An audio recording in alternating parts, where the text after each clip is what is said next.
ভগবান তুমি যুগে যুগে দূত পাঠায়েছ বারে বারে দয়াহীন সংসারে।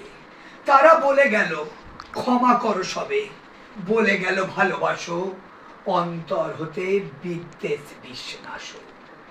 বরণীয় তারা স্মরণীয় তারা, আজি এ বাহির দ্বারে, আজি দূর দিনে ফিরানু তাদের ব্যর্থ নমস্কারে। আমি যে দেখিনু গোপন হিংসা কপট রাত্রি ছায়ে, হেনেছে নিঃসহায়। আমি যে দেখিনু প্রতিকারহীন শক্তের অপরাধে, বিচারের বাণী নীরবে নিভৃতে কাঁদে।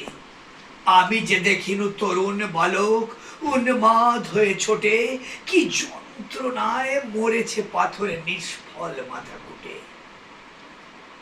কণ্ঠ আমার রুদ্ধ আজিগে বাঁশি সঙ্গীত ধারা, অমাবস্যার কারা লুপ্ত করেছে আমার ভুবন দুঃস্বপনের তলে। তাই তো তোমার সুধাই অশ্রু জলে, যাহারা তোমার বিষাইছে বায়ু, নিভাইছে তব আলো। তুমি কি তাদের ক্ষমা করিয়াছ? তুমি কি বেসেছ ভালো?